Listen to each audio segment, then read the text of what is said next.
Wow. Wow, this is some really deep stuff. I don't know what just happened, but something happened inside of me. Something snapped, something clicked. I wasn't expecting that either. Sorry. It's okay. It's all right. It's beautiful.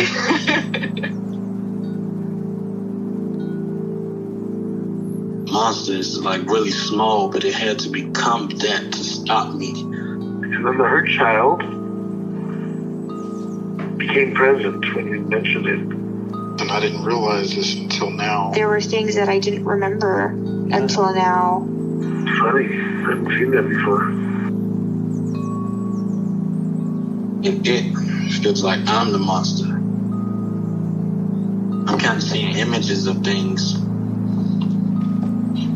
Of a world where they can exist.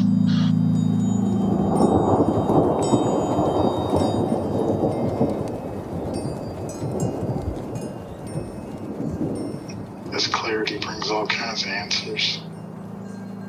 It's clear. She hugged me and then went back to her place, I guess, in my heart. Oh, it wants to come out. It wants to bippity boppity boop Cinderella me. She's melted into my chest. It's ooey gooey. All week been finishing things, cleaning up more, started eating vegetables again last week. And it kind of just started happening. It's almost like I just finished going through a meditation session. I feel light. When you hit that first joint, in the morning, and I actually feel a lot more awake.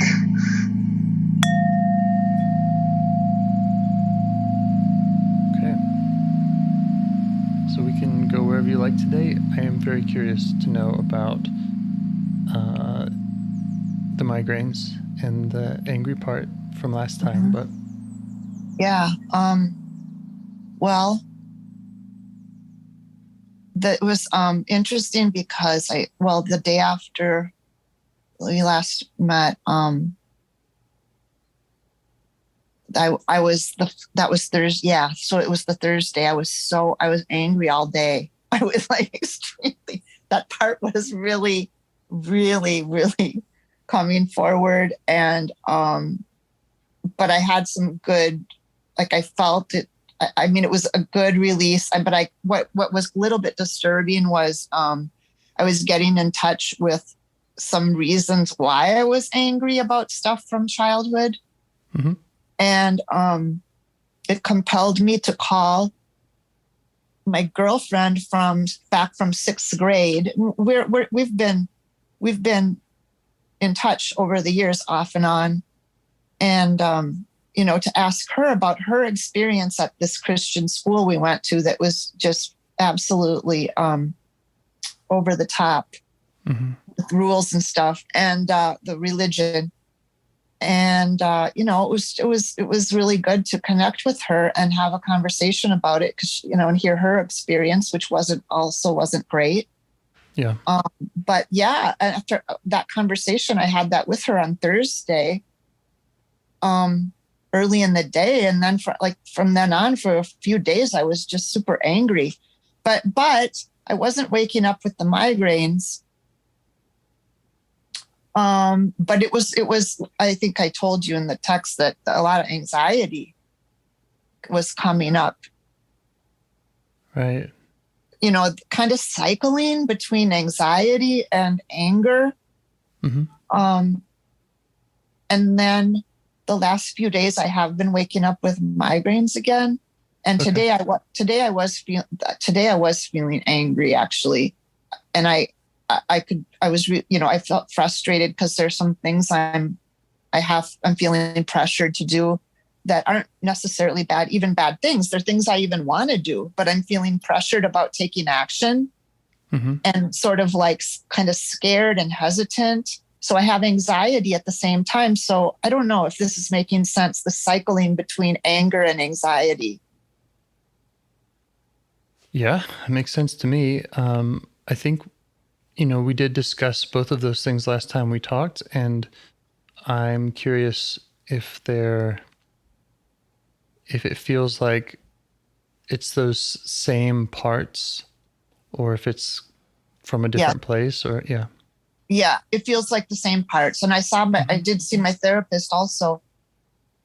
I think Friday I saw him, and I was still angry. I was still super angry when I saw him Friday night, and was bringing up this stuff from childhood, the school, there's just the whole sensation of feeling of being put in that school without any choice, and the upset around that. And it feels like that change in my life was when my parents had these religious conversions and then put me in that school. So that kind of all came about all at once, me leaving the cool public school that I loved and being put in that awful school. And then it just seems like things kind of from that point on went downhill. And the anxiety I felt, and I started acting. My friend reminded me that I was acting out, doing kind of shenanigans in school. And I was never like that before sixth grade. That happened in sixth grade. Yeah. So that's the kinds of things. Yeah. It's all around that. It's still even it's even now today, it's still all these days still coming to mind. Like every day I think about this stuff. And I don't know, it's become it's like almost a bit obsessive. It's not like I'm trying to think about it. Yeah. So is the dominant feeling when you think about that, is the dominant feeling anger?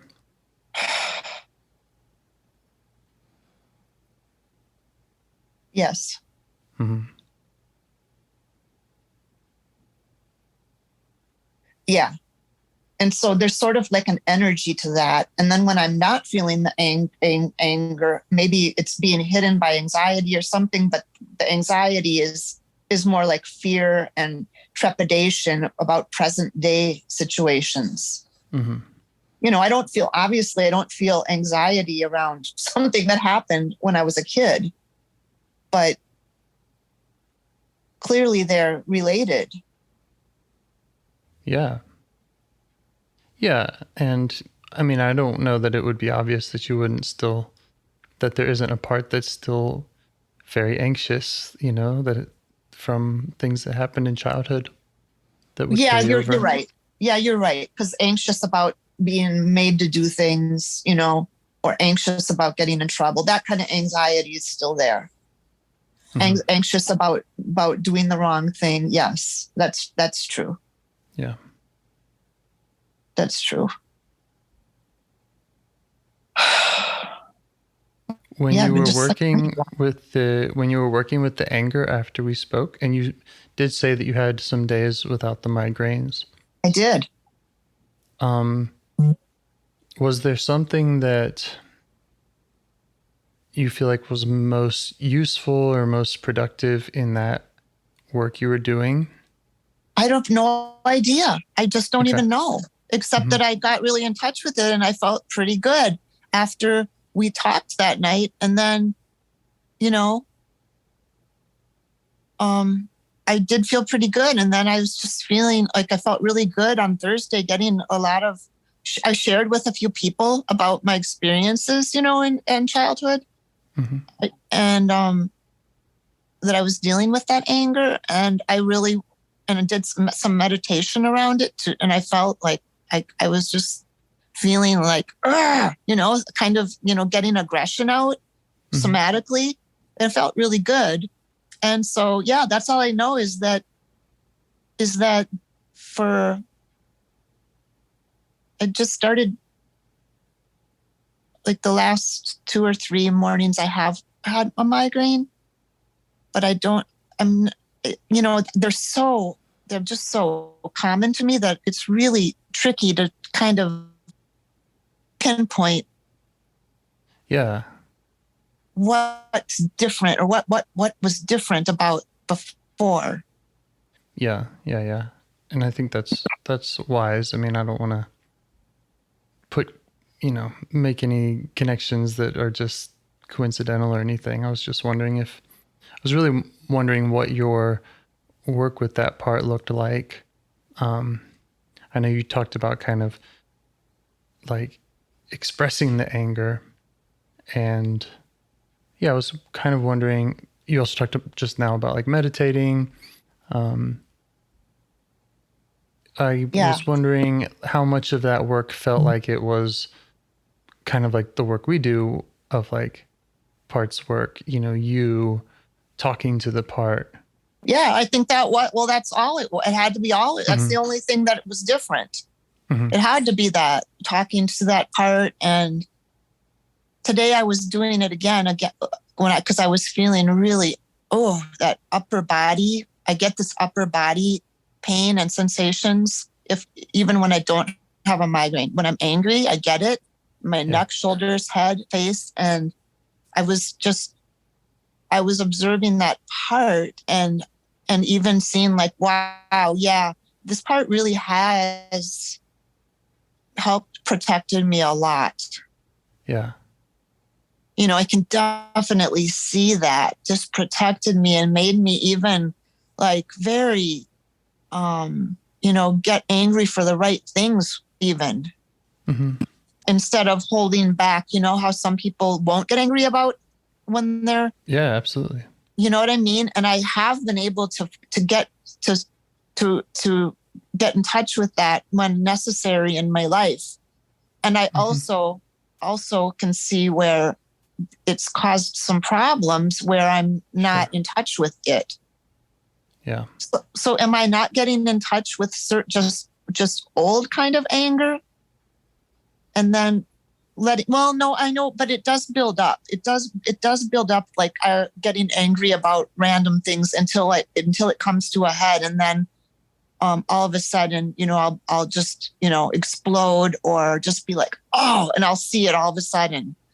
Now I'm more in touch with it, of course, but yeah, never mind that question. I just see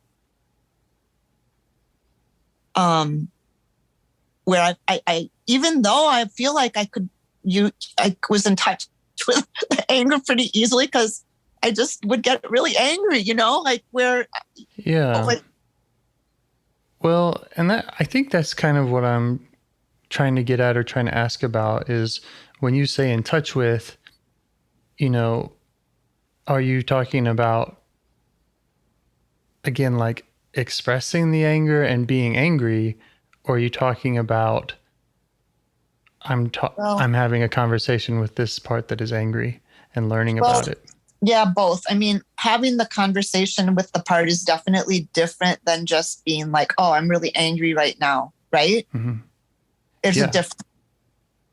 Yeah, I think maybe a huge difference, one, just in IFS terms, one being kind of like blended versus not, one being in self and appreciative and listening, and the other, again, I'm not putting the other modalities or anything else down, like for example mindfulness, to just be aware of it, like that's essential, that's great, and maybe to express it also.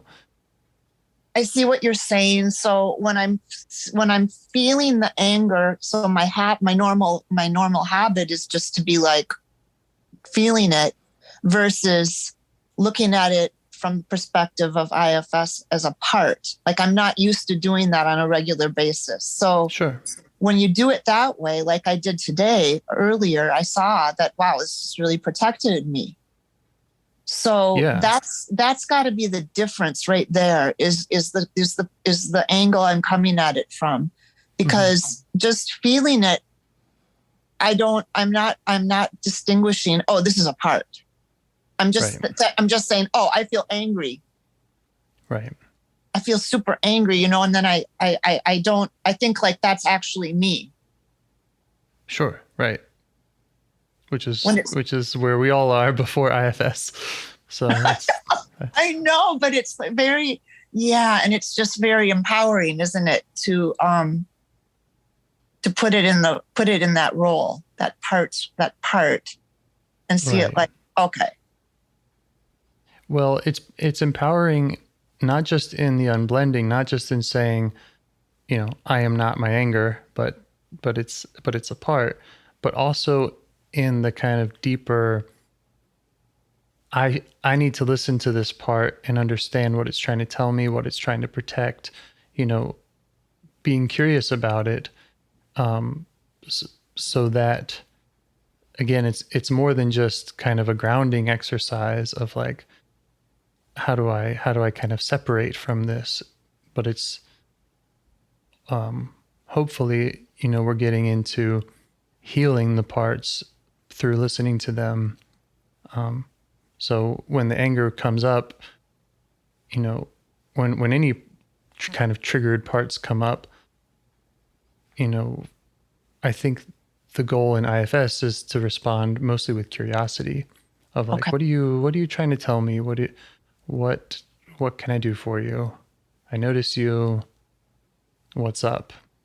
Yeah. Okay.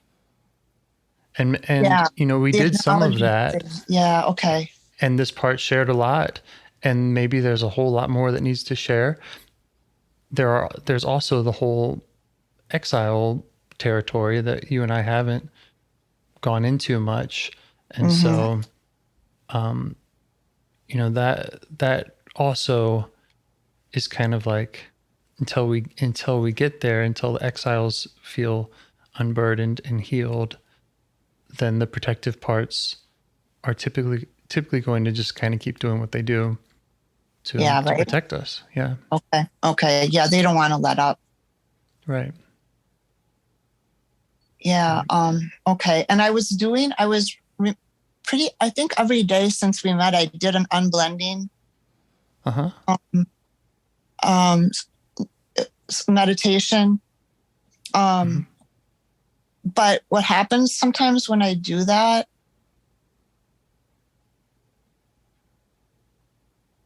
it doesn't have the same intensity as if I'm just focusing on one part. I don't know. What's the unblending meditation like? It's the one that Dick Schwartz has on his book.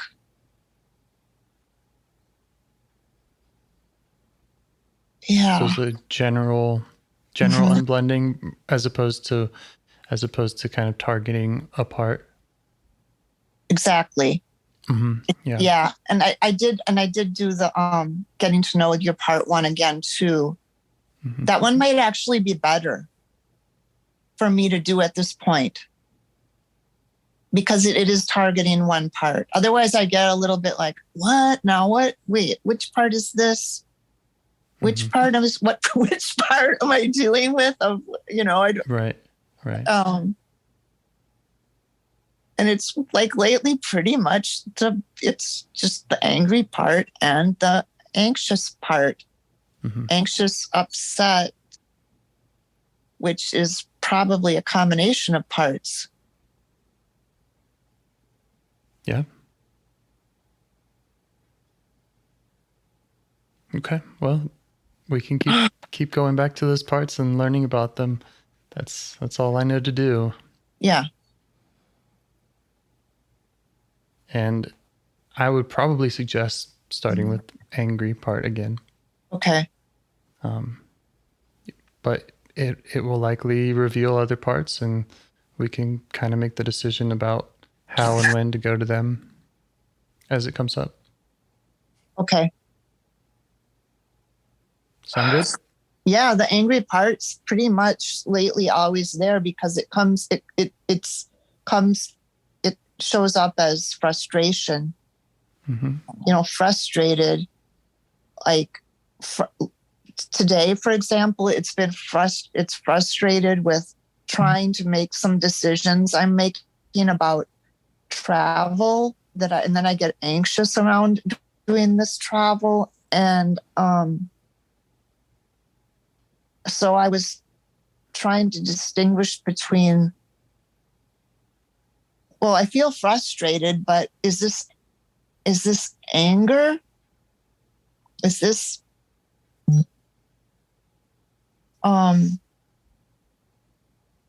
yeah, I guess it's anger. It's like I feel angry that I'm struggling to make decisions and take actions, and just that stuck feeling. Yeah. Okay. moving forward. Yeah. And that has the same body sensations you were describing earlier, upper body kind of tension. It does. And I have this pulled groin muscle, which is just something that just doesn't happen to me. It's just like, what? I don't know if parts, I don't know if they can do, random pains like this that yes, I am running, but nothing changed. And, so that's another thing that I start, trying to figure out. Oh, what's this? I have a strained muscle. It's sore. And does that have to do with like tension in my body from anger? Are these things related?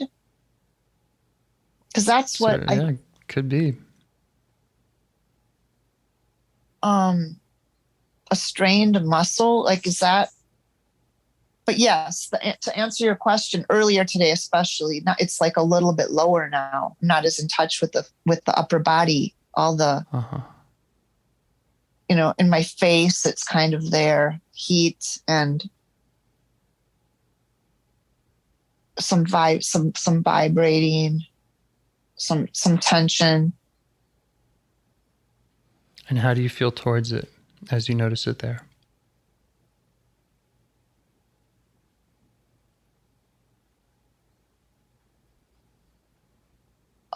I would like for it to just calm down.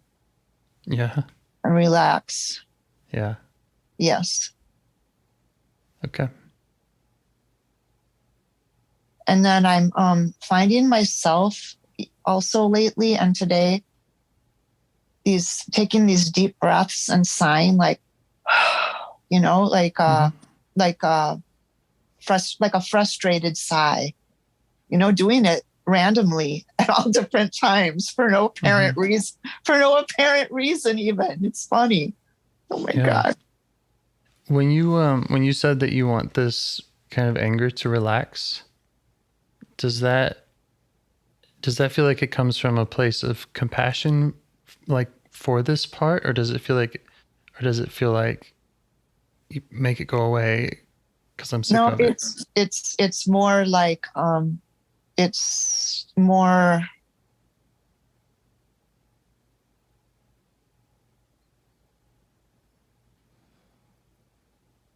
more like make it go away, like just like I have to wait this out kind of thing. Right, that makes sense. Especially if it's interfering. So the part that wants it to go away, see if you can ask that part for some space so that you can just get to know this angry part.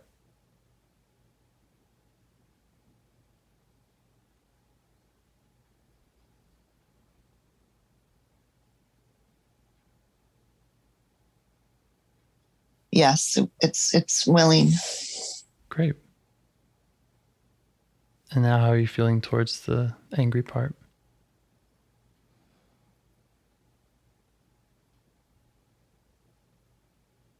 Feeling just really like it's I'm feeling kind of sad because it takes so much energy. The intensity is really over the top, and tiring, exhausting. Mm-hmm. And is that sadness for the part? Is that sadness of compassion, or is that tired of the part? I like compassion. Like I feel bad. Yeah. I do feel bad for the part that it's just great, so agitated and tense. Yeah. So see if you can show it that compassion for it.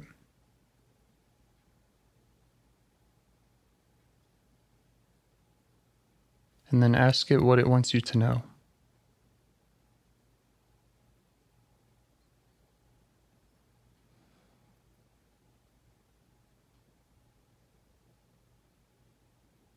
Yeah, it's tired. It's telling me that it's very tired, and it's feeling. I'm seeing it very. It's very tense and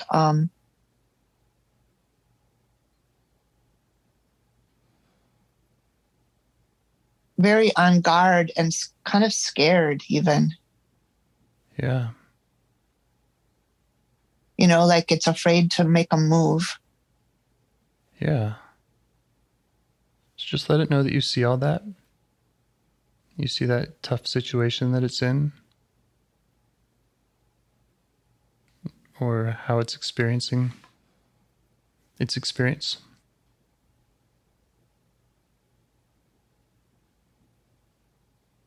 And just ask more about that.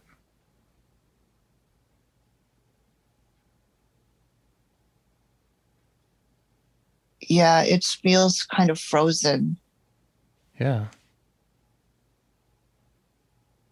I'm feel like I know it's now. It seems like it's just like afraid to. It's like in this stuck position, frozen position, afraid to make a move either right or left. Yeah. It's just like frozen there in the center. Yeah. So, yeah, maybe you can just ask what that's about, where that comes from. Yeah, it's scared to make a move. It's scared to make the wrong move. Yeah. And what's it afraid will happen if it made the wrong move?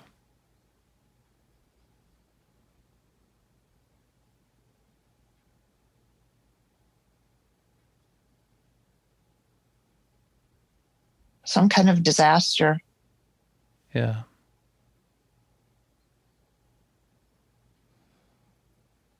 Maybe you can just ask more about that. You don't have to share the details with me of what myself shows you. Yeah, myself wants to tell it that there's no right or wrong move. Well, that could be, but it feels like there is, right? So yeah. Okay. we don't want to just tell it it's wrong. Right. Okay. Let it show you what that disaster is.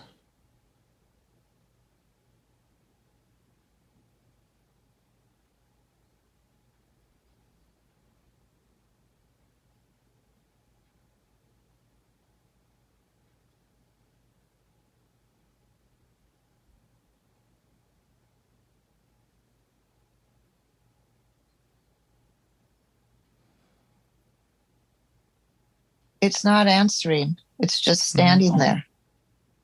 Okay.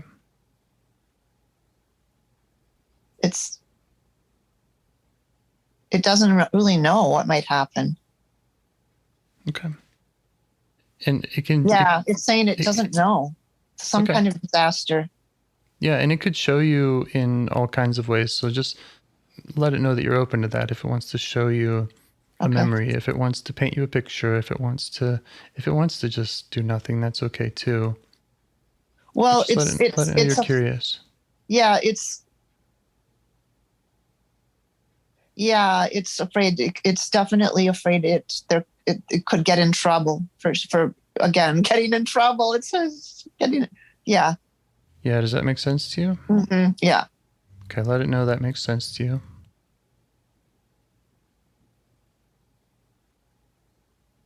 And maybe ask, where in time that comes from. Well, yeah, I get it. Because that's how I felt as a kid. I just felt like whatever move I would make, it could potentially get me in trouble. I didn't know if I was going to be in trouble or not, because I didn't know what was acceptable and not, because it changed. Right. There's a lot of unpredictability. Yeah. And is it pointing again to that like sixth grade, or is there another age? Yeah, it's like fourth grade is when my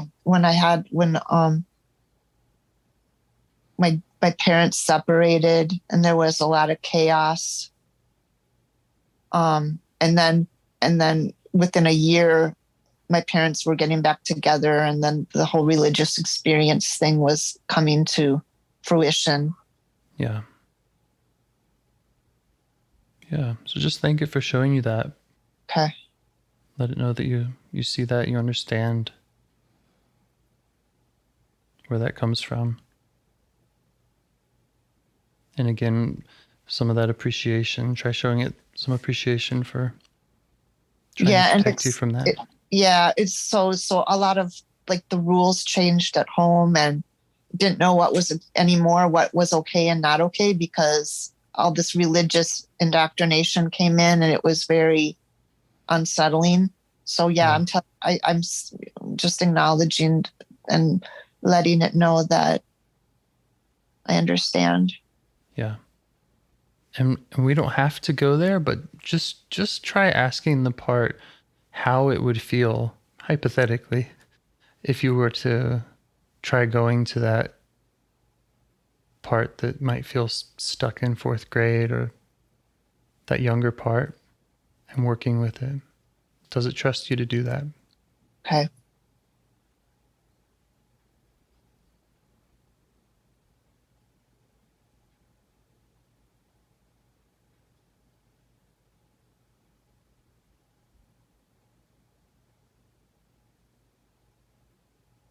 Yeah, it's saying it's a little bit hesitant, but it's saying it's okay.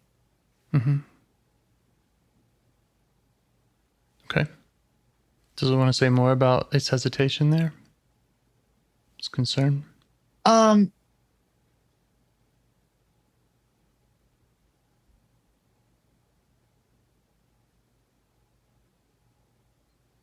Oh, yeah. It's something about just like it's just been this ongoing theme forever, you know? It's sort of like tired of dealing with that. Yeah. It's sort of like been this ongoing, like, oh, yeah, that sucked. And yeah. Right. Yeah, and you might just let it know that you see that, and that you have the same concern, that this has been an ongoing thing, and your goal is to help it out, so that it's not such an ongoing thing. Yeah, and Just it's like it's not like new. it's telling me it's not like it's a new discovery. It's sort of like, oh, this is really old. Right. And this is really tedious and annoying. Yeah, but IFS is kind of a new discovery for you, right? Yes. It is. Okay, let me tell it. Mm-hmm.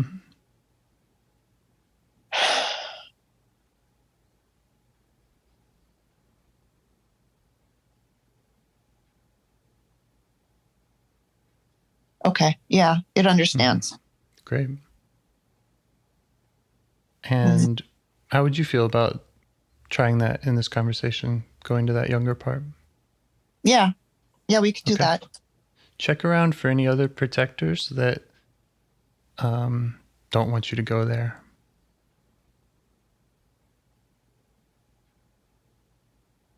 Or that have any concerns about that.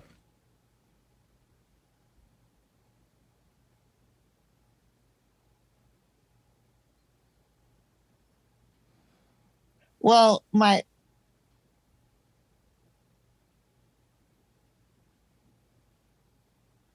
this high performing part is just saying something like,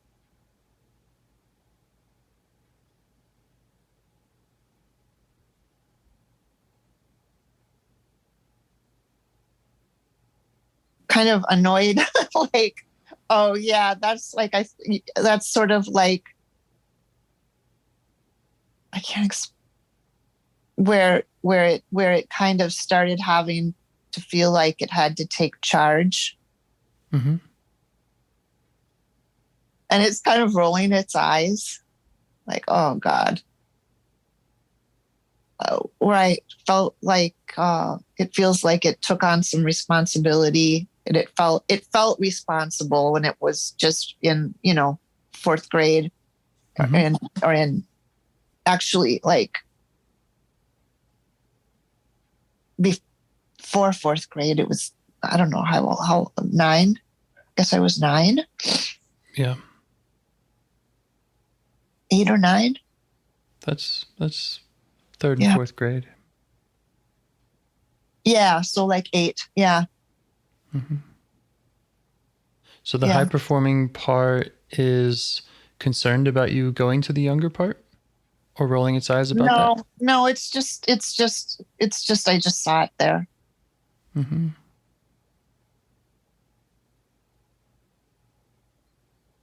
It could, I mean, it sounds to me like you're describing another protector of this part, which is exactly who would be coming up when we say, okay, I'm thinking of going to this younger part, and the protectors would show up and say, wait a minute, that's my business, right? Yeah.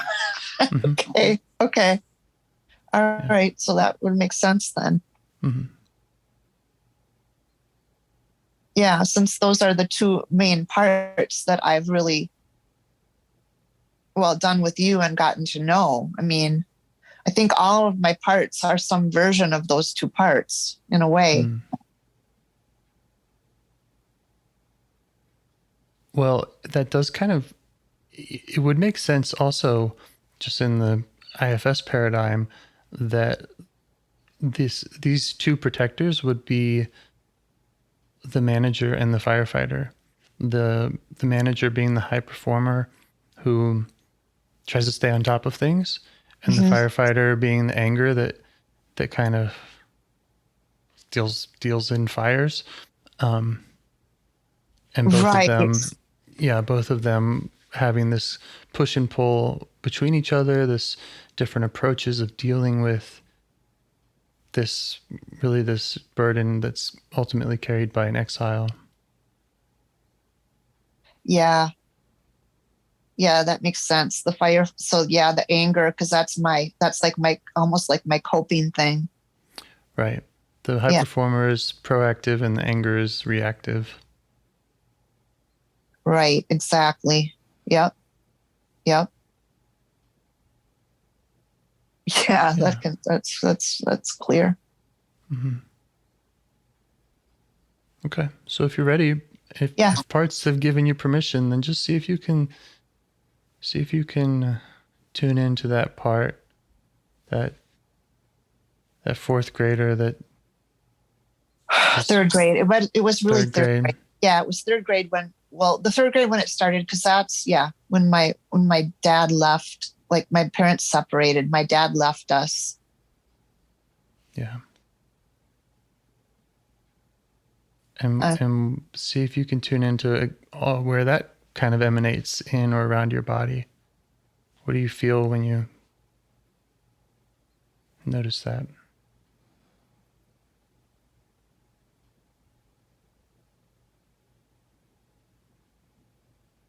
Yeah, that's like it's like a more of an all over body sensation, like a panicky feeling. Mm-hmm.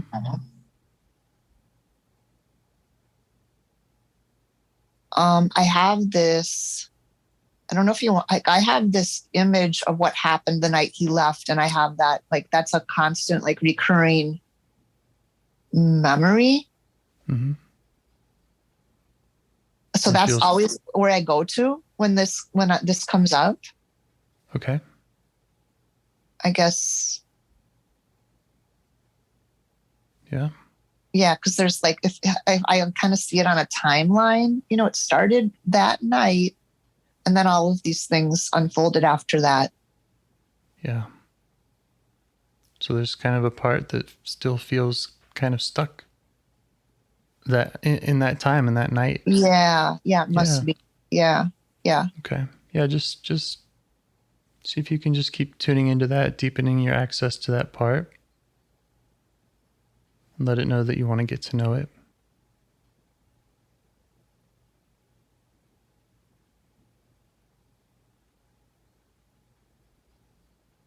Okay.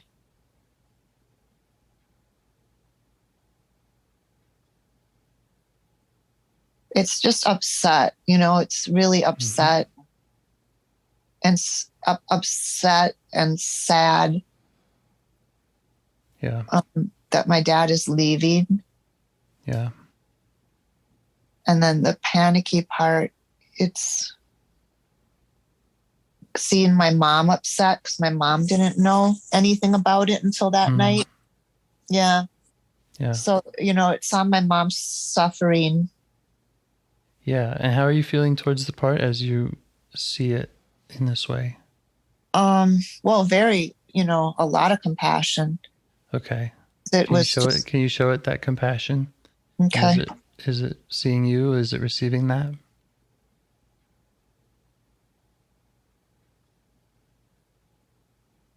A little bit. Mm-hmm.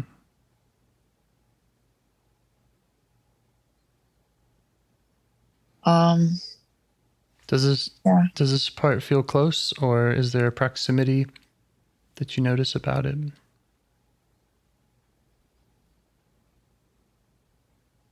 Well,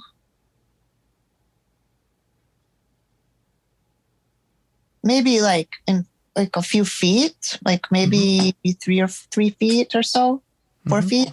Yeah. Yeah. Yeah. You might just try to get a little closer or kind of position yourself in a way that the part can notice you. Kind of introduce yourself.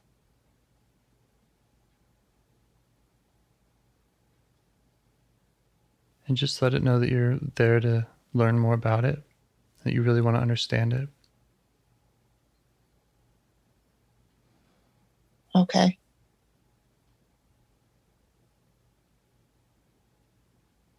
Just ask it to show you more about that, maybe that night or that time. Yeah. So I'm seeing a few things like just after visiting my dad on weekends during that time, coming home and always feeling really lonely after visiting. Mm-hmm. And then the part when he left that night, just really crying, upset. Yeah.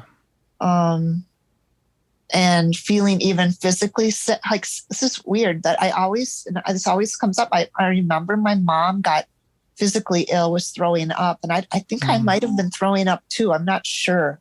Yeah. Or if that was just my mom. Yeah. So just let the part know that you're okay seeing that and that you really want to understand, you really want to get how it was for this part. And just let it know it can share whatever it wants with you. Again, you don't have to disclose any of that to me. Uh-huh. It's just important that this part feels like it can. Yeah, it's just saying like really, devastated that my dad was not there anymore and that he was, gone. And I understood what divorce was. And it's like I'm seeing it say, yeah, I know you're going to get divorced, like my aunt. Yeah. And how are you being with the part now? Yeah, I'm like closer now, like being, being closer, calming it, trying to comfort her, saying it's going to be okay.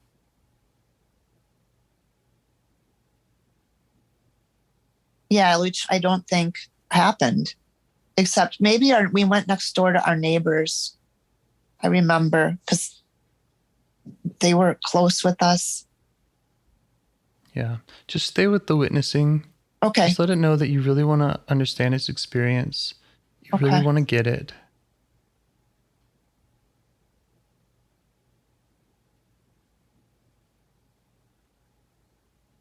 A lot of confusion.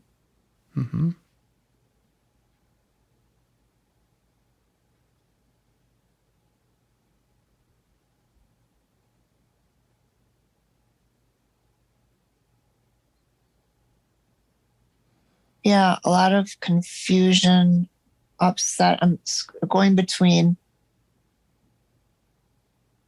that year after kind of some little, just kind of getting by, surviving this whole thing. And, just my mom, of course, having a really hard time. Yeah. And then the confusion of going with my dad on weekends. Mm-hmm. Try asking the part. Sorry, just try asking the part if it feels like you get it. Okay.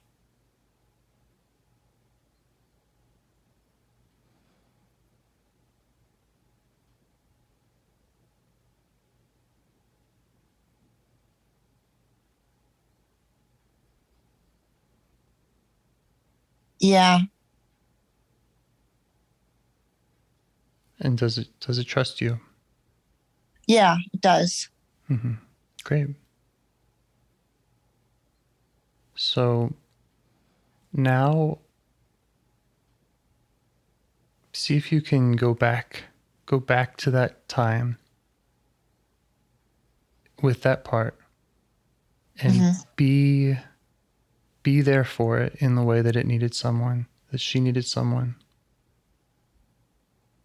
Okay. Go back in those scenes.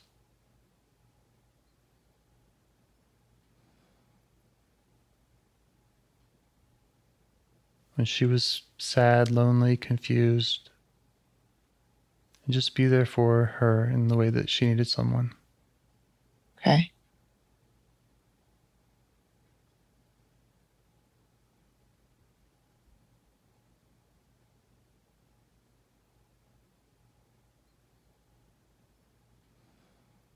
Yeah, that's pretty easy. Yeah? Mm-hmm.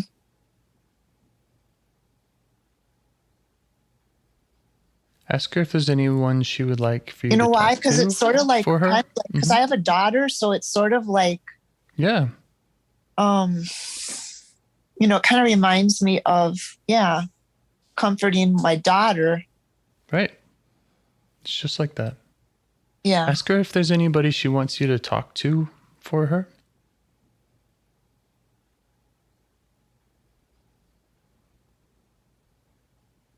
Well, yeah. Mm-hmm. And then just do that. Just show her, do that for her or with her. Like ask her that or talk to that person? Yeah, talk to that person. Okay. And let her witness that. Okay. Okay. Just take your time.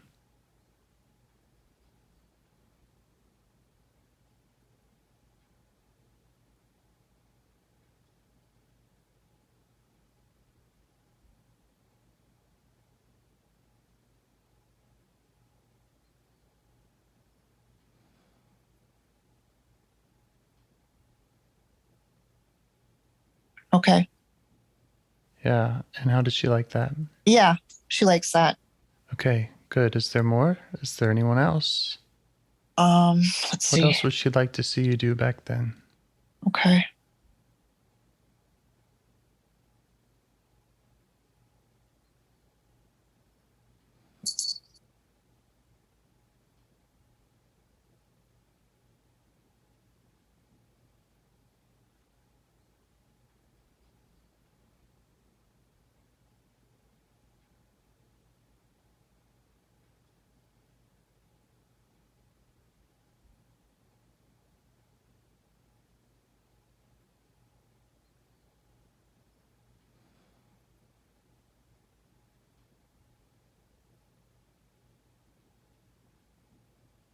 Okay. Yeah.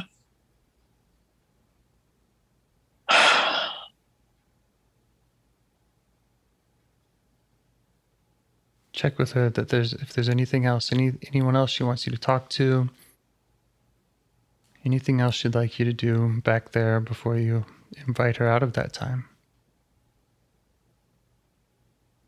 Yeah, she's like wants to ride her bike together and do stuff with my two younger brothers. Yeah. Yeah. There's concern about them. Mm-hmm.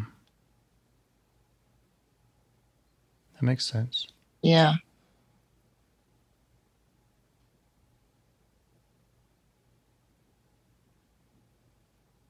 And they're on their own journey. Right. But you can help her out with anything.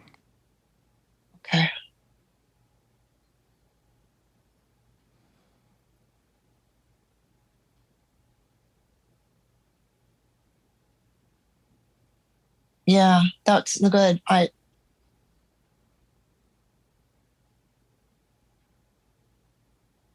It's funny because now doing that, she kind of like showing me, she wants me to jump ahead to like once the religion came into the picture and like explain to my and talk to my parents. Like Okay. it's, you know, Yeah. Does that feel all right with you? You want to it do does that? feel, yeah, it feels all right. It just feels like a big jump now to a whole different scene. You know what I mean? Mm-hmm. Is that okay? I think so.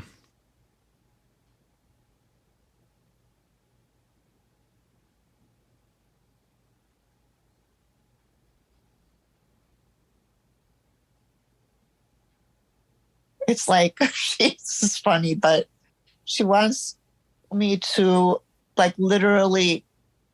This is funny, but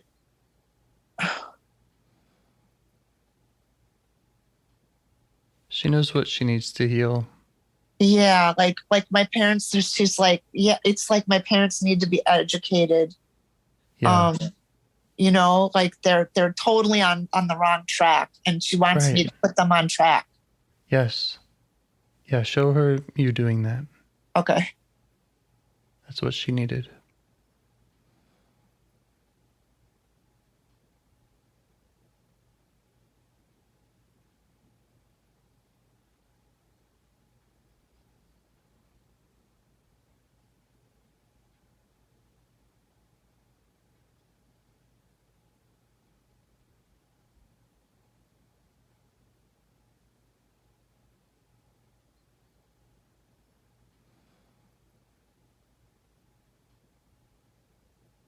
Yeah, so she's like, I'm feeling some relief Great. that, yeah, that gonna they're gonna have a better perspective on things. Mm-hmm. And that she has you now to have those conversations, to stand up for her, to advocate for her. Right.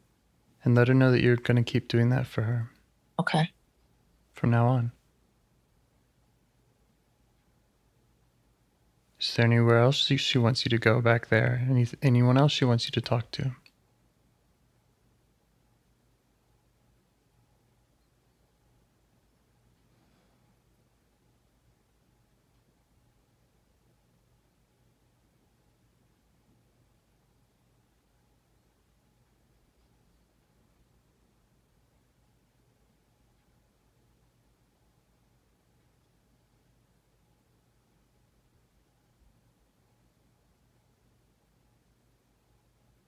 Most I don't like. It's just I just see my parents. Sure. Yeah. Ask her if she's ready to come out of that time and come be Well, with I you. could actually the teachers at that Talk to the school. teachers. Yeah. Talk to the teachers. Okay. Yeah. Well, that's a little trickier because they just weren't educated in properly to give a. Sure. Yeah. So just whatever All right. whatever she needs and whatever feels like, yeah, whatever it feels like she would have needed. Okay. You know, maybe that's taking her out of the school. Maybe that's Yeah. Okay. sending a note to the principal. I don't know.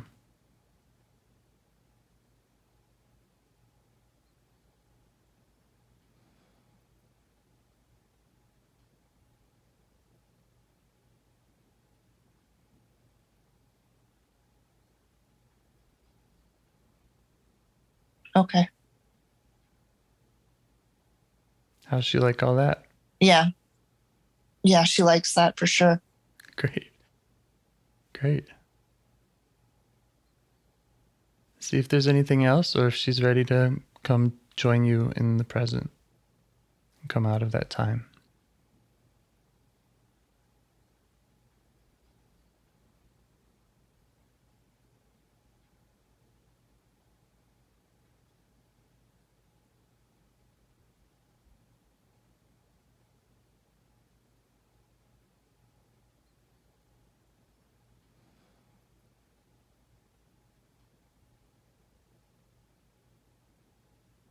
Yeah, she's ready. Great. Yeah, so just bring her to the present day. You can take her to a fantasy place or wherever you want, wherever she wants.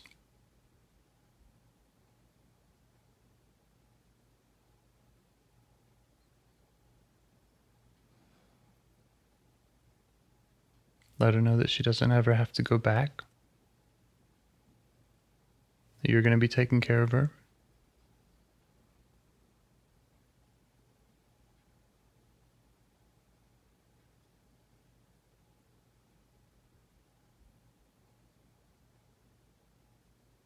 Okay.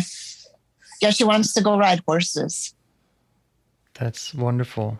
We can get her a whole horse barn, farm, whatever she likes. There's one other kind of unburdening process. Mm-hmm. Ask her where she carries those feelings of upset, loneliness, confusion in her body or around her body. Okay. And how she would like to give them up to Okay. light, wind, earth, fire, water.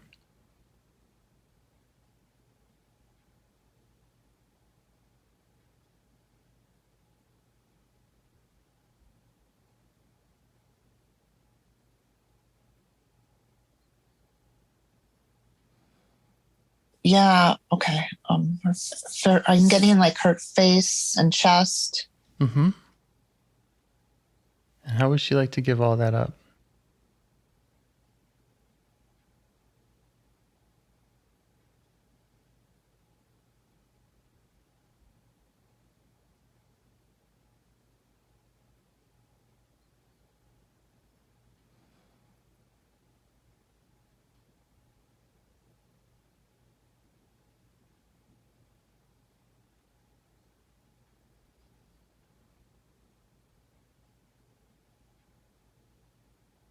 Just throw it into the air.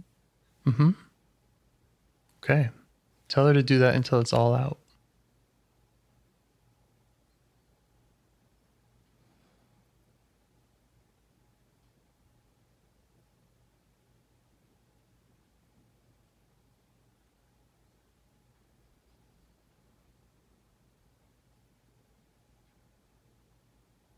Yeah, I can see her throwing everything to the air, up into the wind, flying away.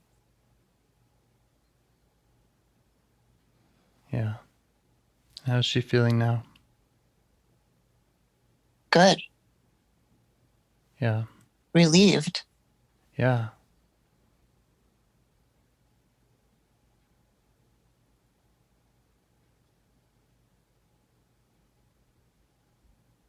Just so my question is, so do you just have to do this once or do you have to do this many times? It's a good question. So she's real and she's in you.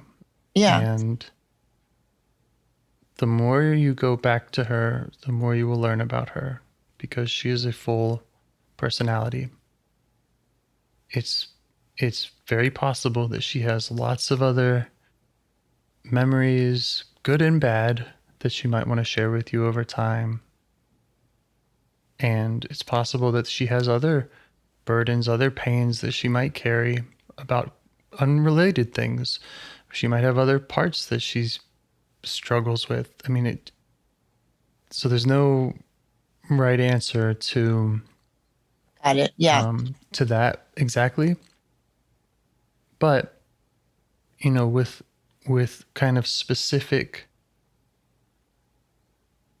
issues that she's dealt with, if you're able to really witness those, to have that kind of redo, to really invite her to be with you and to establish this connection and this communication to where if anything comes up with her,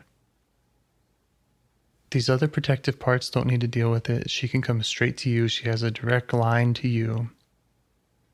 And you can do these things for her quickly. You know, you can be there for her just over and over, and it doesn't have to be this long process. Right. I see. You know. And that's another thing that you might want to go ahead and establish with her is kind of how she would like to stay in touch with you. If there is a lot of people will kind of find a place on their body that they kind of touch into, the somatic thing. There, you know, you can come up with any kind of ritual or just way in which you are able to again kind of pick up that phone line directly to her and let her know that you're still there. You haven't forgotten about her. You mean like a sensation that just comes up? That would be like a signal? Yeah, it could be that. But it could also just be, I'm going to check in with this part for 60 seconds every day at 8 o'clock. I mean, it could be anything. Okay. It's just keeping that connection strong, especially for the next few weeks. Okay. So that she's not feeling separate from you. Well, I wonder how you can, like, I get that. So it's a practice. I get that it would be a practice. I'm just wondering, when I'm in that sensation, the face, the chest, I think I might have to be in a little bit of a calmer state in order to, you know, when I'm triggered. Yes. And we are going to check in with those other protectors. Yeah. But just, again, this is an 8-year-old girl. And you can just ask her directly what she would like from you going forward, how she would like to communicate with you, how she would like for you to check in with her. Okay. And just see what she has to say. Okay.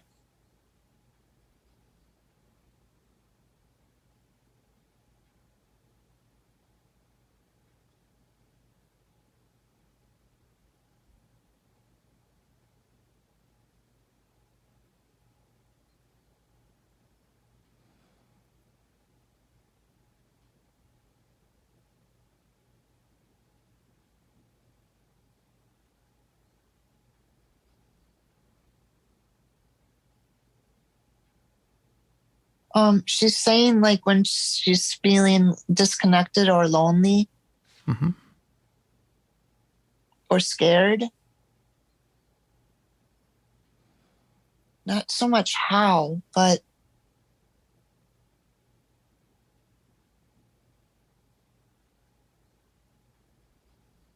for me, like when I'm getting the sensation in my face and chest, upper chest, like like that breathing. Maybe it's a breath.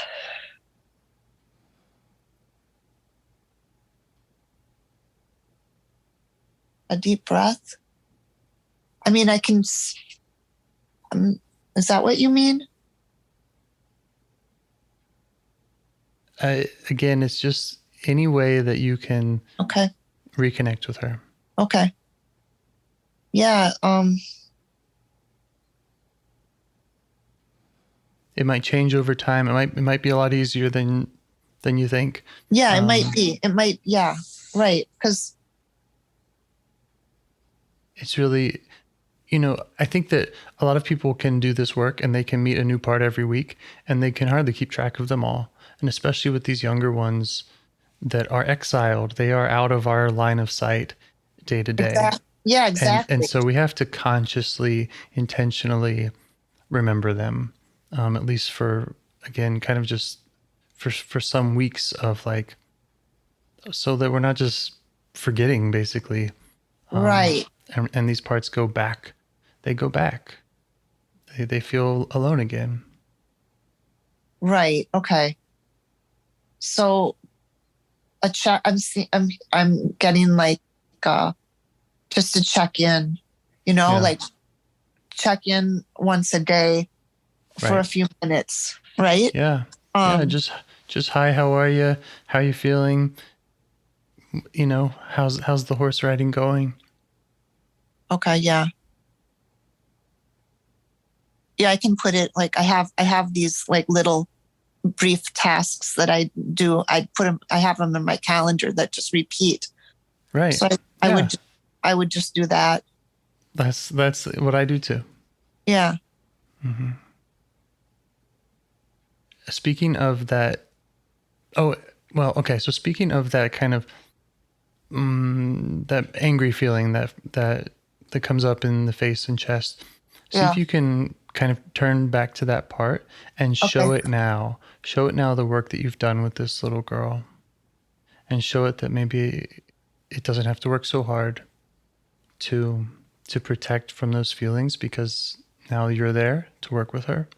Okay. You be there for her, and you might just see if it wants to revise its role in any way, or if it wants to give something up to the air or somehow. Same with the high performing part. You can just invite them in to kind of show them that they might not have to work so hard. Okay.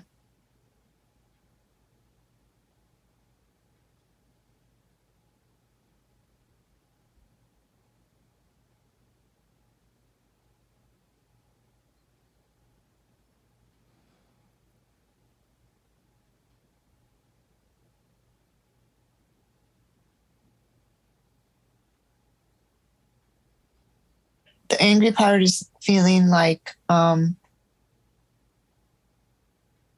it doesn't have to be so overwhelming because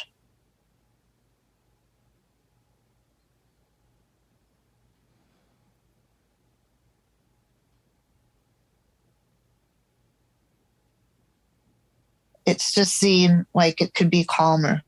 I don't know. Yeah. It's just seeing that. Yeah. Yeah. And now Like that you're able to see how they don't have to be right. so on guard. They don't have to be Right. so in the forefront. Right? Yeah. Right. And you've been able to see how all these parts interact. And so maybe, maybe you'll be less blindsided by it, or like it, when the anger comes up, if and when it comes up to that degree, it's easier to see like, oh, I remember what this is about. I can talk to that part and say, hey, I'm in touch with this exile. I'm in touch with this young part that you're trying to, that you've been working so hard to protect. And so, yeah, again, it's just kind of building those connections with you at the center, with you, the self, as the leader. Okay. Yeah, that makes sense. I'm seeing that that exiled part can come up in me as confusion and overwhelm. Mm-hmm. Yeah. And then, and then you just go right to her, just as you are now, just as you have been. You just go right to her as the 8-year-old and see what she needs.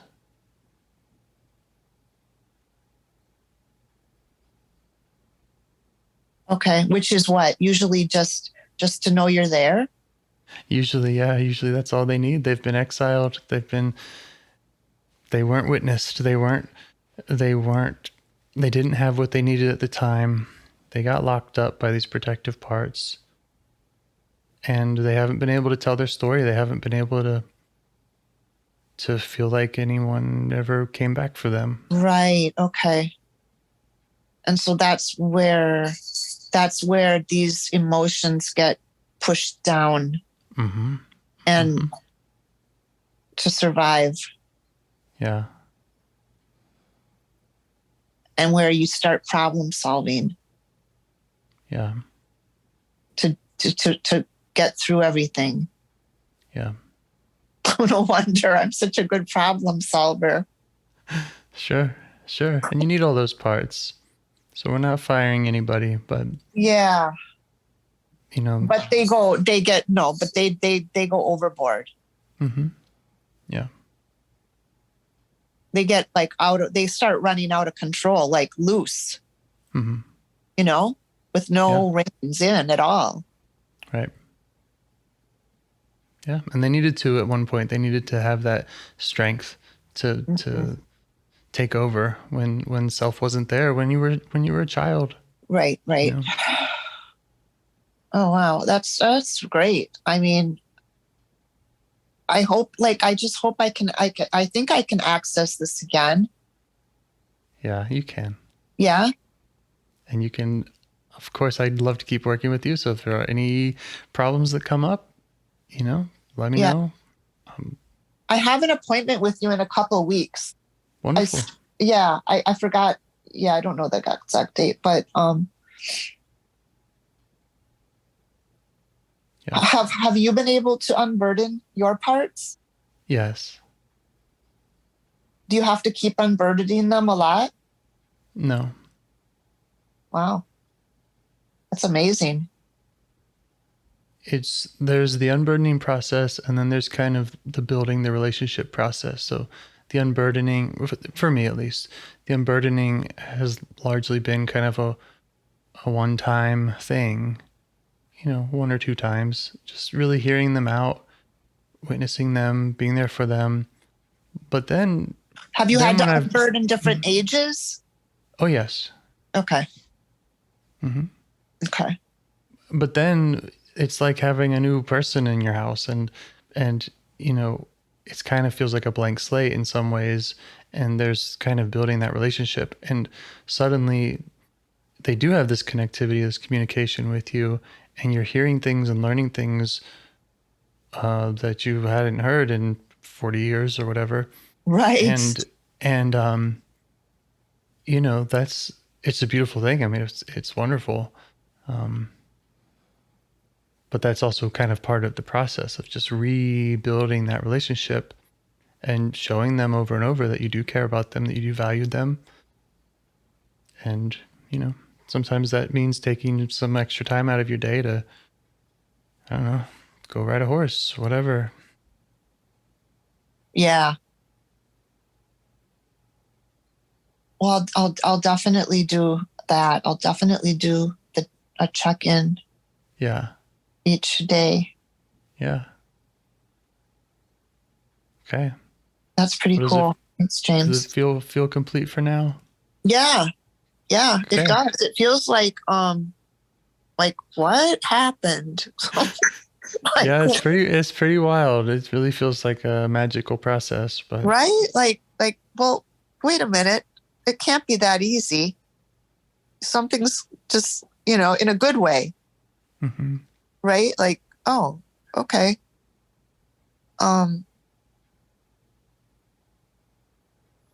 Keep me posted. I will.